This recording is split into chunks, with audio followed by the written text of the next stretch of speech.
Hello जय हिंद दोस्तों। आज मैं आप लोगों के लिए लेकर आया हूँ हिंदी। और हिंदी में मैंने आप लोगों को शब्द विचार में कुछ महत्वपूर्ण तथ्य बता दिए थे जो हमें पढ़ने थे, ठीक है ना। आज हम बात करेंगे कि शब्द विचार होता क्या है, ठीक है। शब्द विचार के बारे में हम जानेंगे आज। शब्द विचार ये आपके चल रहे हैं हिंदी में। किस में चल रहे हैं? हिंदी में चल रहे हैं जी, ठीक है। हिंदी में चल रहे हैं आपके शब्द विचार, ठीक है। शब्द विचार का पार्ट 2 है। जो मैंने बेसिक बताया था वो एक अलग है। आपने वो लोग वीडियो नहीं देखी है तो आप लोग वो वीडियो देखें, मैंने प्लेलिस्ट बना रखी है, ठीक है ना। यूट्यूब पे प्लेलिस्ट बना रखी है, प्लेलिस्ट पे आप लोग देख सकते हैं, ठीक है। और आज वीडियो इंटरेस्ट होने वाली है, वीडियो को स्किप नहीं करना है, ठीक है। बात करते हैं हम शब्द विचार की। तो शब्द विचार होता क्या है? दो या दो से शब्द की बात करें तो शब्द दो या दो से अधिक अक्षरों के मेल से बनने वाले वह ध्वनि जिससे किसी अर्थ का बोध होता है वो हमारा क्या कहलाता है? शब्द कहलाता है, ठीक है।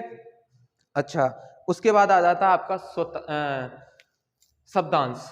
क्या आता है? शब्दांश। शब्द की हम बात कर लेते हैं पहले। शब्द हम कहते किसे हैं, ठीक है। मैंने बताया था कि मैं विद परिभाषा के आपको बताता चलूंगा, ठीक है। आज हम विद परिभाषा के चलेंगे, ठीक है। तो आज चलते हैं दो या दो से अधिक, दो या दो से अधिक अक्षरों के मेल से, दो या दो से अधिक अक्षरों के मेल से बनने वाले शब्द। दो या दो से अधिक अक्षरों से बनने वाले शब्द, यह वह ध्वनि जिससे किसी अर्थ का बोध होता है, या ध्वनि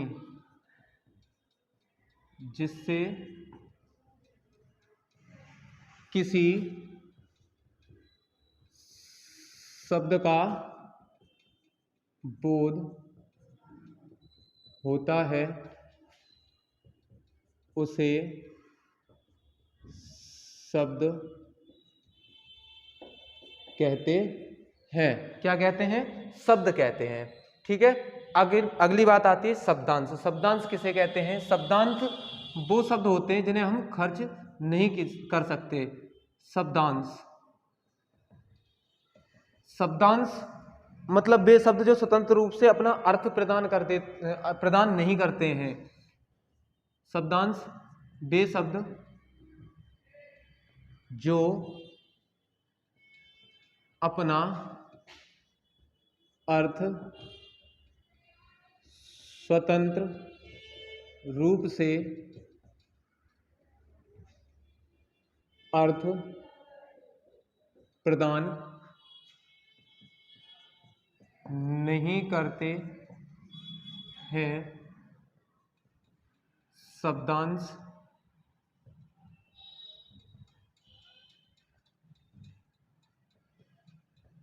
शब्दांश कहलाते हैं। क्या कहलाते हैं? शब्दांश कहलाते हैं, ठीक है। अब हम बात करें कि शब्दांश कितने प्रकार से बांटा गया, तो इन्हें दो प्रकार से हम जानते हैं। क्या जानते हैं? और इसके दो भेद होते हैं, मतलब यहां लिख दे रहा हूं मैं, इनके दो भेद होते हैं। सीधा सीधा लिख दे रहा हूं, इनके दो भेद होते हैं। नंबर एक होता है आपका उपसर्ग, नंबर दो होता है आपका प्रत्यय, ठीक है। नंबर एक होता है उपसर्ग और नंबर दो होता है प्रत्यय, ठीक है। अब यहाँ हम उपसर्ग के बारे में जान लेते हैं। उपसर्ग क्या होता है? शब्दांश या अव्यय जो किसी शब्द के पहले आकर विशेष अर्थ प्रदान करता है उसे हम क्या कहते हैं? उपसर्ग कहते हैं, ठीक है। जैसे शब्दांश या अव्यय शब्द के पहले आकर अपना अर्थ प्रदान करता है। क्या कहलाता है हमारा? उपसर्ग कहलाता है, उपसर्ग कहलाता है। ठीक है दोस्तों, अगर वीडियो आप लोगों को अच्छी लग रही है ना तो आप लोग वीडियो को शेयर करें और चैनल को सब्सक्राइब करें, बेल आइकन की घंटी दबा लें, जिससे कि जब भी वीडियो डाली जाए तो आप लोगों की नोटिफिकेशन पहुंचता रहे। ठीक है, उपसर्ग दो शब्दों से मिलकर बनता है। अगर इसे हम तोड़ लें तो उप प्लस सर्ग नाम से तोड़ेंगे। ठीक है, मैंने कल भी बताया था उप माने होता है, नहीं, उप माने होता है क्या, समीप। उप माने होता है समीप और सर्ग माने होता है सृष्टि करना, सृष्टि करना। ये शब्द के पहले जुड़ता है। ठीक है, क्या जुड़ता है, शब्द के पहले जुड़ता है। जैसे मैं बात करूं उदाहरण की, तो यहां एक उदाहरण देता हूं, उदाहरण। ठीक है, जैसे प्रहार, प्रकार, प्रचार, ये मैंने तीन शब्द लिखे। इसे तोड़ेंगे तो प्र प्लस हार। ठीक है, इसे तोड़ेंगे तो प्र प्लस कार। ठीक है, इसे तोड़ेंगे तो प्र प्लस चार, जिसमें एक रूढ़ शब्द होगा, मतलब कि अर्थ निकलेगा पीछे वाले का, और आगे वाला उपसर्ग होगा। ये उपसर्ग है, ये मूल शब्द या रूढ़ शब्द है। ठीक है, जिसका अर्थ निकल रहा है। इसके बाद हम आ जाते हैं 2 नंबर पे, कौन से पे, प्रत्यय पे। प्रत्यय क्या होता है, प्रत्यय हमेशा शब्द के पीछे जुड़ता है। ठीक है, प्रत्यय क्या होता है, शब्द के पीछे जुड़ता है। जो इसी तरीके से ये जो शब्दांश या अव्यय शब्द के अंत में आते हैं, जैसे बे शब्दांश, जो शब्दांश या अव्यय जो शब्द के अंत में आकर अपना अर्थ प्रदान करते हैं, प्रत्यय कहलाते हैं। जैसे मान लो एक शब्द है ऐतिहासिक। ऐतिहासिक को तोड़ेंगे हम दो जगह तो क्या हो जाएगा, इतिहास प्लस एक, क्या हो गया, ऐतिहासिक हो गया। ऐसे ही हम तोड़ेंगे घटना को, घटना, तो घटना का क्या हो जाएगा, घट प्लस ना, घट प्लस ना, क्या हो जाएगा, घटना। घट प्लस अना हो जाएगा, क्योंकि आ की आवाज आ रही है, अना, घट प्लस अना, घटना। ठीक है, इस तरीके से कई शब्द ऐतिहासिक में, घटना, लड़ाई, और आपका आता है उठना, उड़ना, और कई, मतलब जो हमें प्रत्यय लगाना पीछे दिखाई दे, हमारा शब्द के अंत में जो अर्थ दिखाई दे, जैसे ये प्रत्यय है। ठीक है, ये क्या है आपका, ये रूढ़ शब्द है, मूल शब्द है, जो अर्थ निकल रहा है इनका। ठीक है, यहां तक समझ में आया, यहां तक समझ में आया। स्क्रीनशॉट ले लीजिए आप लोग, स्क्रीनशॉट ले लीजिए, इसका स्क्रीनशॉट ले लीजिए आप लोग। चलिए, यहां तक समझ में आया। इसके बाद में आगे आपका आता है, एक मिनट गाइस, चलिए यहां तक समझ में आया। इसके बाद में आपका आता है क्या, शब्द के प्रकार। किसकी बात करेंगे हम, शब्द के प्रकार की हम बात करेंगे, शब्द के प्रकार। तो शब्द के कितने प्रकार होते हैं, शब्द के हमेशा दो प्रकार होते हैं। शब्द के कितने प्रकार होते हैं, दो प्रकार। शब्द दो प्रकार के होते हैं। कितने प्रकार के होते हैं, दो प्रकार के। शब्द दो प्रकार के होते हैं। ठीक है, कितने प्रकार के होते हैं, दो प्रकार के।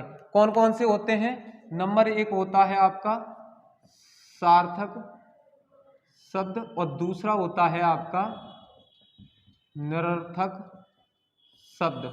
एक होता है सार्थक शब्द, एक शब्द होता है निरर्थक। सार्थक शब्द जिन शब्दों से सही अर्थ की उत्पत्ति होती है वे क्या कहलाते हैं, हमारे सार्थक शब्द कहलाते हैं। यहां हम हेडिंग डाल लेते हैं सार्थक शब्द। ठीक है, सार्थक शब्द में लिखेंगे वे शब्द जो अपना। सार्थक शब्द वे होते हैं जो अपना सही अर्थ प्रदान करते हैं, अपना सही अर्थ प्रदान करते हैं, सही अर्थ प्रदान करते हैं, सार्थक शब्द कहलाते हैं। अब सार्थक शब्द होते कौन कौन से हैं? जैसे दूध, रोटी, कपड़ा, ठीक है, चाय, ये शब्द कैसे होते हैं आपके? आदि। ये शब्द कैसे होते हैं? सार्थक शब्द होते हैं, इनका सार्थक अर्थ निकलता है, ठीक है। अब बात आती है हमारी निरर्थक शब्द की। ये शब्द ऐसे होते हैं जिनका कोई अर्थ नहीं होता है। सार्थक शब्द हो गए आपके। अब हम बात कर लेते हैं निरर्थक शब्द की। निरर्थक शब्द, निरर्थक शब्द वे शब्द जिनका कोई सार्थक अर्थ नहीं निकलता है, निरर्थक शब्द कहलाते हैं, ठीक है। वे शब्द जिनका कोई सार्थक अर्थ नहीं निकलता है वे निरर्थक शब्द कहलाते हैं दोस्तों। और हम बात करें आगे की तो ये कौन से शब्द होते हैं? जैसे समझ में तो आ रहा है ना, समझ में आ रहा है आपके? समझ में आना चाहिए बस, ठीक है। जैसे घर, घर को हम कहते हैं घर बर, बर का कोई सार्थक अर्थ नहीं निकलता, घर का सार्थक अर्थ निकलता है। जैसे पानी, सानी, रोटी, फोटी, यहाँ आता है कपड़ा और फपड़ा आदि। ये शब्द कैसे होते हैं? निरर्थक शब्द होते हैं जिनका कोई अर्थ नहीं निकलता है, ठीक है। मैंने एक शब्द बताया था आपको, ये यहां तक समझ में आया। अब हम शब्दों को 4 प्रकार से वर्गीकृत करते हैं। शब्दों को कितने प्रकार से वर्गीकृत करते हैं? शब्दों को 4 प्रकार से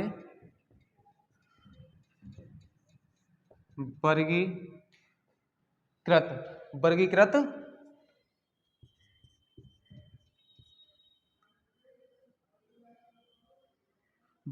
करते हैं या कर सकते हैं, ठीक है।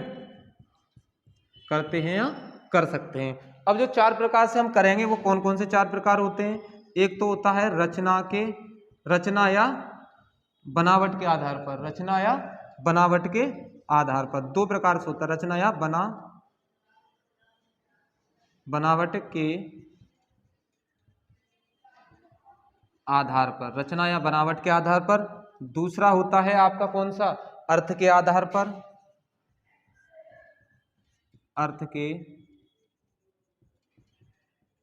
आधार पर। तीसरा होता है आपका उत्पत्ति के आधार पर। चौथा होता है आपका कौन सा? प्रयोग के आधार पर।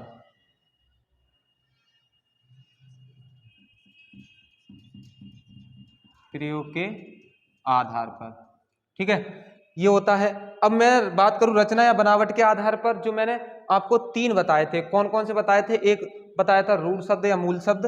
जैसे मैं इनको हम 3 प्रकार से वर्गीकृत करते हैं, ठीक है। रचना के आधार पर 3 होते हैं या बनावट के आधार पर। एक होता है रूढ़ या मूल शब्द, दूसरा होता है आपका यौगिक शब्द, ठीक है, तीसरा होता है आपका योग रूढ़ शब्द, ठीक है। रूढ़ शब्द, मूल शब्द या यौगिक शब्द या योग रूढ़ शब्द। यहां तक समझ में आया दोस्तों? यहां तक समझ में आ गया? चलिए इसके बाद में हम बात कर लेते हैं इनकी आगे। तो इसे हटा देता हूं मैं, ठीक है। यहां तक तो समझ में आ ही गया होगा। तब तक आप लोग वीडियो को शेयर करते रहिए, आप लोग वीडियो को शेयर करते रहिए दोस्तों। अगर अच्छी लग रही है आप लोगों को तो चैनल को सब्सक्राइब करना ना भूलें, हाँ। चैनल को सब्सक्राइब करना ना भूलें, क्योंकि जिससे जब की वीडियो डाली जाएगी ना तो आप लोगों के पास नोटिफिकेशन पहुंचता रहेगा। ठीक है, अब हम बात कर लेते हैं रूढ़ या मूल शब्द की। ठीक है, रूढ़ या मूल शब्द होते कौन से हैं? जिसका अर्थ क्या होता है? प्रसिद्ध होता है, अर्थात वे शब्द जिनका प्रयोग किसी विशिष्ट अर्थ के लिए किया जाता है।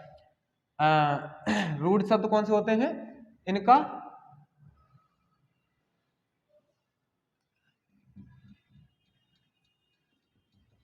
इसका अर्थ होता है, अर्थ है मतलब कि प्रसिद्ध। ठीक है, इसका अर्थ क्या है? प्रसिद्ध, अर्थात वे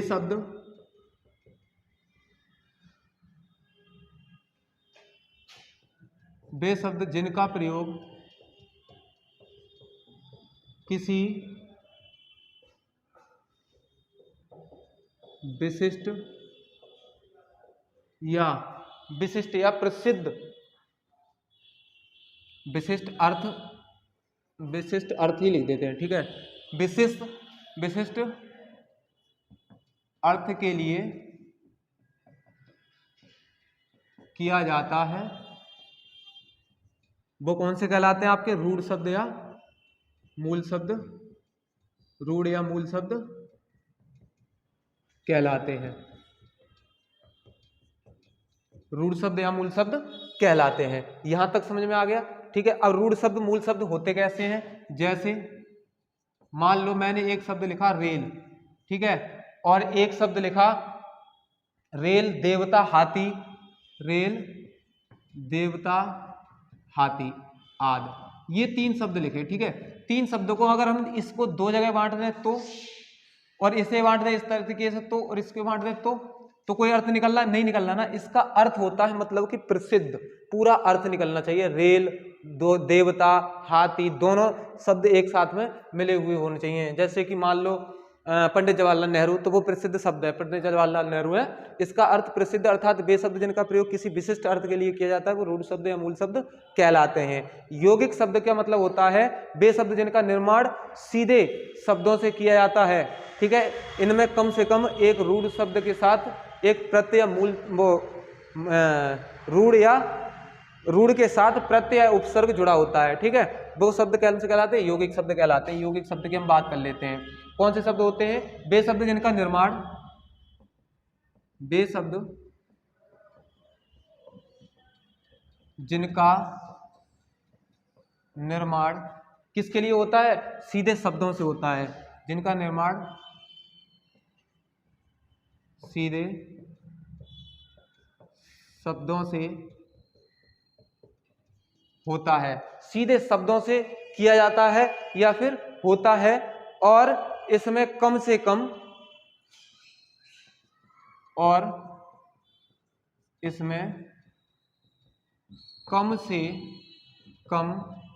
एक रूढ़ या मूल के साथ उपसर्ग या प्रत्यय जुड़ा होता है, वे यौगिक शब्द कहलाते हैं। ठीक है, वे क्या कहलाते हैं? यौगिक शब्द कहलाते हैं। जैसे मान लो मैंने शब्द लिखा रेलगाड़ी, ठीक है, रेलगाड़ी, और मैंने शब्द लिखा निर्धन, और एक शब्द लिखा मैंने लेखक। ठीक है, यहां तक समझ में आया? ये हटा दे रहा हूं। ठीक है, यहां तक समझ में आ गया? चलिए, इसके बाद में इसको हम देख लेते हैं कि रूढ़ शब्द और मूल शब्द और प्रत्यय कैसे जुड़ते हैं। ठीक है, तो दोनों ही आपके कौन से होंगे? जैसे रेल और गाड़ी, तो रेल कौन सा है? आपका कौन सा शब्द है? रूढ़ शब्द है। ठीक है, और ये भी क्या है? रूढ़ शब्द है। अब इसे हम करेंगे तो निर प्लस धन, निर प्लस धन, निर आधा आ जाएगा और धन पूरा। ठीक है, तो ये क्या है? आपका उपसर्ग है, आगे जुड़ रहा है, क्योंकि निर आगे जुड़ रहा है, और धन रूढ़ शब्द या मूल शब्द है। लेखक, तो लेख प्लस अक, लेक प्लस अक, तो लेक क्या है आपका रूढ़ शब्द है या मूल शब्द है, ये क्या है आपका प्रत्यय है। ठीक है, इस तरीके से ये आपका हो जाते हैं, रूढ़ शब्द या मूल शब्द या यौगिक शब्द या योग रूढ़ शब्द हो जाते, अब यौगिक शब्द हो जाते हैं। ठीक है, योग रूढ़ शब्द का क्या होता है, वे शब्द जो बने तो यौगिक की तरह होते हैं परंतु अपने मूल अर्थ को त्याग कर एक अलग अर्थ प्रदान करते हैं। ठीक है, कौन से होते हैं, मैंने 3 बताए थे, एक तो मैंने बताया था रूढ़ शब्द या मूल शब्द, यौगिक शब्द, और एक अगला बताया योग रूढ़ शब्द। योग रूढ़ शब्द के हम बारे में जान लेते हैं। ठीक है, योग रूढ़ शब्द कौन से शब्द होते हैं, वे शब्द जो बने तो यौगिक की तरह होते हैं, वे शब्द जो बने तो यौगिक की तरह होते हैं, यौगिक की तरह बने होते हैं परंतु अपने मूल अर्थ को त्याग कर, परंतु अपने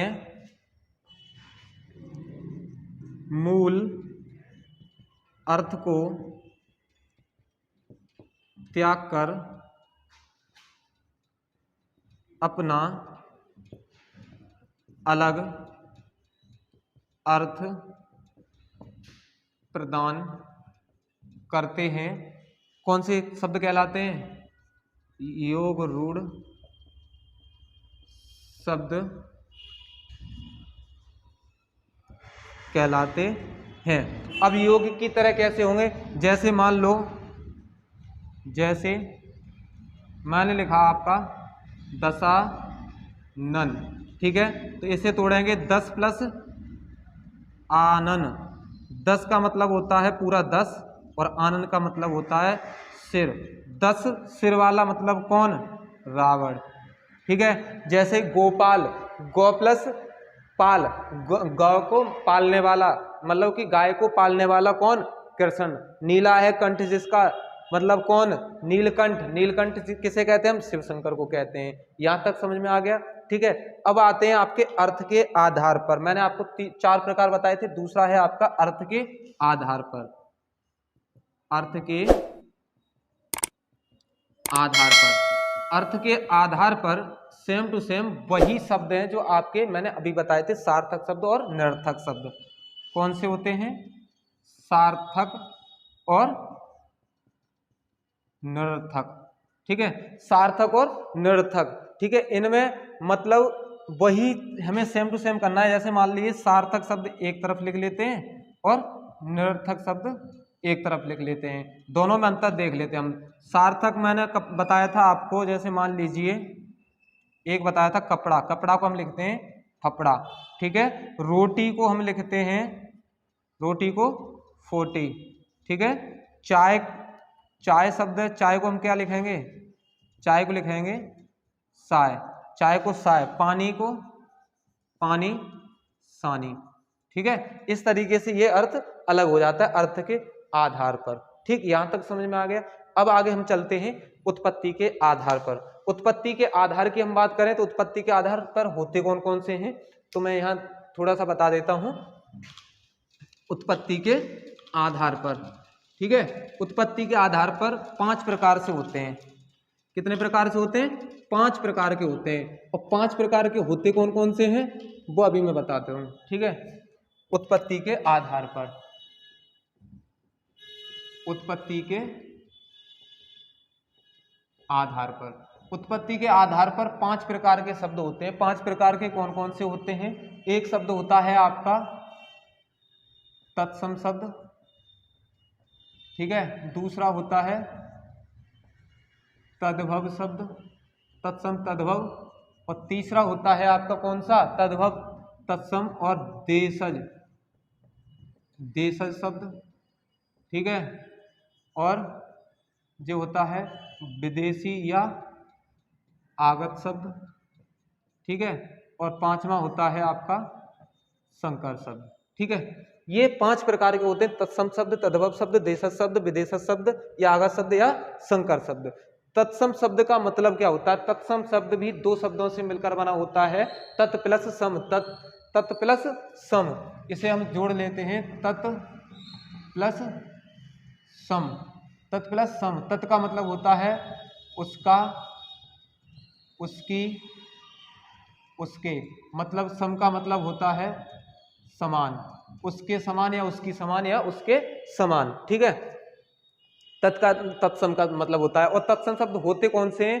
अर्थात वे शब्द जो संस्कृत भाषा से बिना रूप परिवर्तन किए, वे शब्द जो संस्कृत भाषा से बिना रूप परिवर्तन किए हिंदी में आए हैं, वो कौन से कहलाते हैं? तत्सम, तत्सम, तत्सम मैंने गलत लिख दिया था यहाँ भाई दोस्तों, हैं? तत्सम, तत्सम शब्द कहलाते हैं, तत्सम शब्द कहलाते हैं। तत्सम शब्द जैसे मान लो, जैसे मान लो मैं लिखा अमृत, ठीक है, अग्नि, अग्नि, ये शब्द क्या है? संस्कृत भाषा के हैं। जैसे गृह आदि, ये शब्द संस्कृत भाषा के हैं, जैसे कि तैसे हिंदी भाषा में आए हैं, वो कौन से कहलाते हैं? तत्सम शब्द कहलाते हैं। अब हम बात कर लें तद्भव की, तो तद्भव शब्द कौन से होते हैं उसकी हम बात कर लेते हैं। चलिए,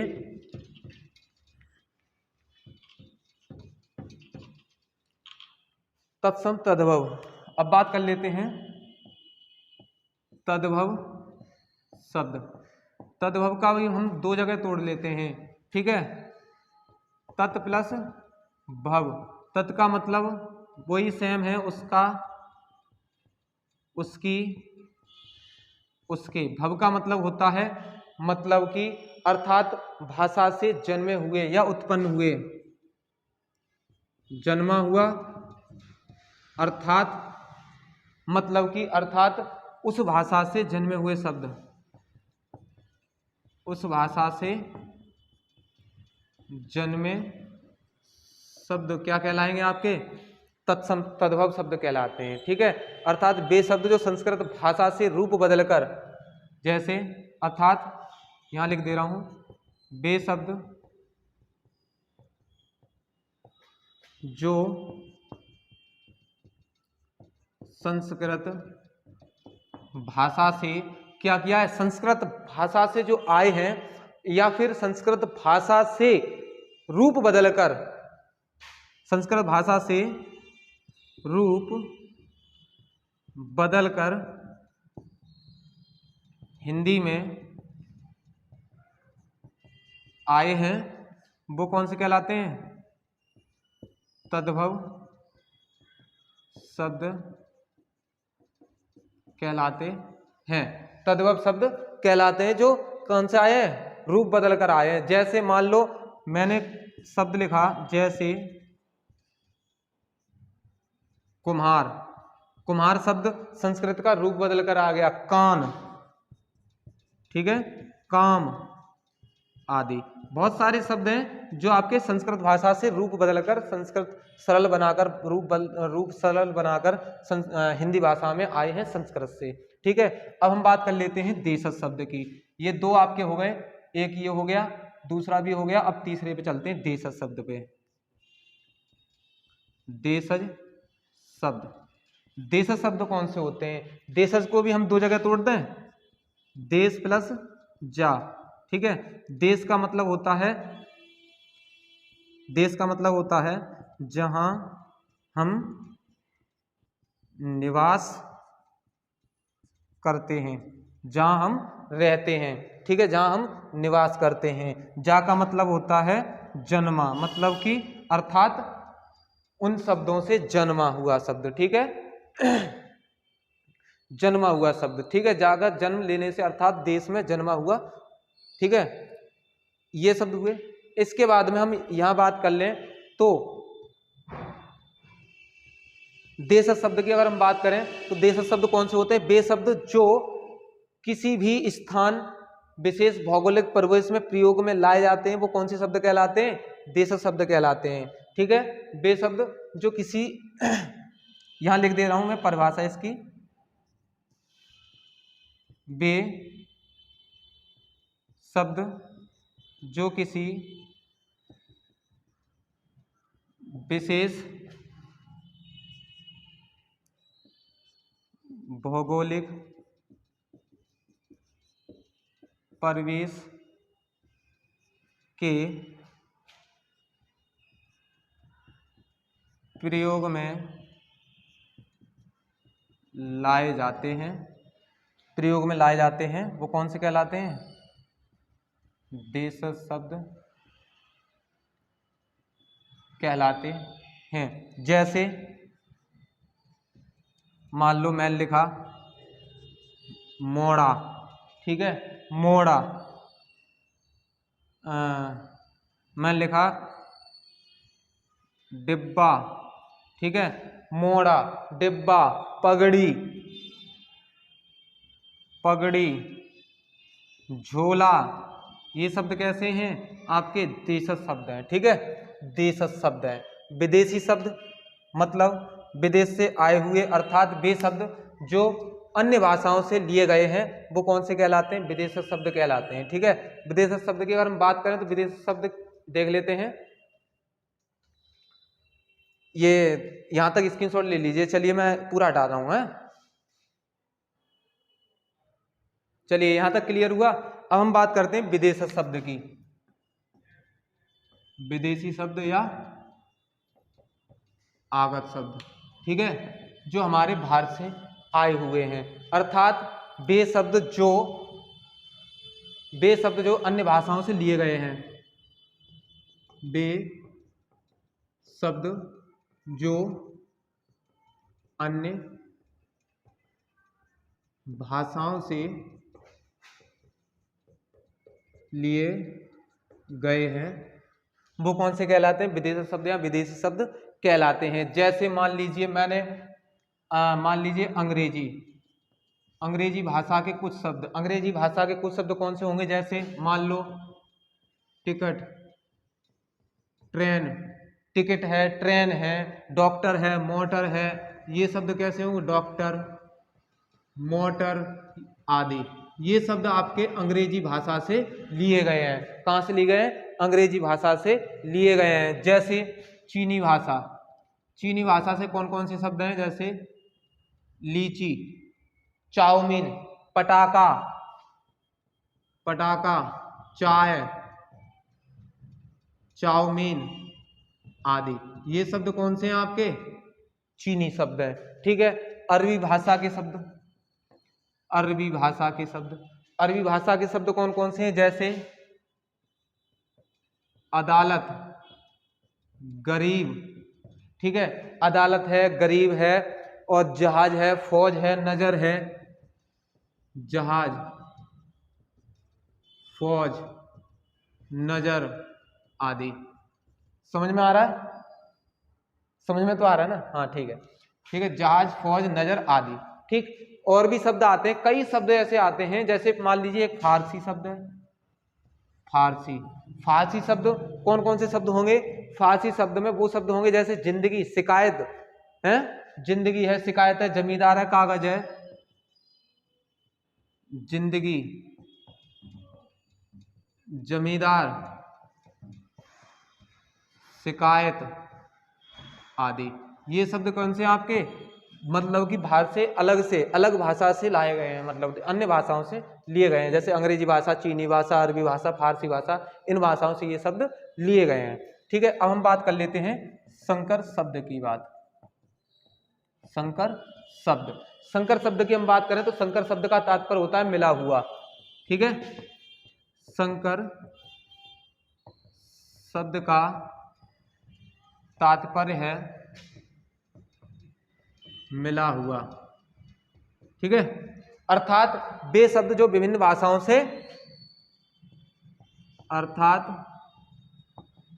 वे शब्द जो विभिन्न भाषाओं से क्या किया गया? विभिन्न भाषाओं से विभिन्न भाषाओं के शब्दों से, विभिन्न भाषाओं के शब्दों से मिलकर बनते हैं या मिले होते हैं या मिलाने से बनते हैं, मिलाने से बनते हैं। चलिए मैं सीधा सीधा लिख रहा हूं, मिलाने से बनते हैं संकर शब्द कहलाते हैं। अब संकर शब्द कौन कौन से होते हैं, जैसे मान लीजिए मैंने लिखा आपका सीलबंद, एक शब्द लिखा सीलबंद, ठीक है। अब इसे हम दो जगह तोड़ लेते हैं, सील प्लस बंद। तो सील शब्द कहाँ का है और बंद शब्द कहाँ का है बताइए तब तक। चलिए सील शब्द किस भाषा का है और बंद शब्द किस भाषा का बताइए, मैं तब तक और लिखता हूं। जैसे रेलगाड़ी, ठीक है, और भी होते हैं जैसे लाठी चार्ज, और भी शब्द होते हैं जैसे रेल यात्रा, ठीक है। अब इनको हम तोड़ लेते हैं। जैसे सीलबंद, सीलबंद कहाँ किस भाषा का शब्द है, सील और बंद किस भाषा का शब्द है, तो अंग्रेजी और फारसी का। सील कहाँ का है, अंग्रेजी का, और बंद किसका है, फारसी भाषा का है, ठीक है। इस फारसी भाषा का कहाँ है, फारसी भाषा का, फारसी भाषा का बंद शब्द है। यहाँ जमींदार जिंदगी शिकायत और बंद भी आएगा, ठीक है। इसी प्रकार से हम तोड़ लेते हैं रेल प्लस गाड़ी। तो रेल किसकी शब्द है और गाड़ी किसका शब्द है, तो रेल है अंग्रेजी का और गाड़ी शब्द है हिंदी का। ये है अंग्रेजी का और ये है हिंदी का, रेलगाड़ी। और लाठी चार्ज, लाठी प्लस चार्ज, चार्ज तुमने सुना होगा तो ये तो अंग्रेजी का आ ही जाएगा, वैसे भी चार्ज शब्द है, ठीक है। लाठी शब्द कहाँ का होगा, लाठी शब्द होगा आपका हिंदी का, कहाँ का होगा, हिंदी का होगा लाठी शब्द, ठीक है। अब हम कर लेते हैं रेल यात्रा, रेल प्लस यात्रा। तो रेल शब्द किसका है और यात्रा शब्द किसका है, तो रेल शब्द आपका समझ में आ रहा होगा अंग्रेजी का है, रेल शब्द कहाँ का है, अंग्रेजी का है, और यात्रा जो शब्द है आपका है ये है संस्कृत का, ठीक है। इस तरीके से यहाँ तक फिनिश हुआ। अब हम बात करेंगे आगे प्रयोग के या रूपांतरण के आधार पर। किसके आधार पर, प्रयोग या रूपांतरण के आधार पर, ठीक है। प्रयोग और रूपांतरण के आधार पर जो हम बात करेंगे वो हम बात करेंगे विकारी और अविकारी शब्द की। अगली वीडियो के माध्यम से बात करेंगे। विकारी शब्द होते हैं आपके दोष, मतलब इनमें दोष होता है, और ये होते हैं आपके निर्दोष, इनमें निर्दोष होता है, मतलब कि ये कोई दोषी नहीं होते हैं, ठीक है। आज की वीडियो कैसी लगी कमेंट बॉक्स में बताएं। यहाँ तक आपका फिनिश कराया, अब ये अगली वीडियो के माध्यम से कराऊंगा प्रयोग या रूपांतरण के आधार पर। तो आज की वीडियो कैसी लगी कमेंट बॉक्स में बताएं, और अगर समझ में आया हो तो ज़्यादा से ज़्यादा लाइक करें, चैनल को सब्सक्राइब करें, बेल आइकन की घंटी दबा लें, जिससे कि जब भी वीडियो डाली जाए आप लोगों के पास नोटिफिकेशन पहुंचता रहे, ठीक है। चलिए मिलेंगे नई नेक्स्ट वीडियो के साथ में। जय हिंद दोस्तों।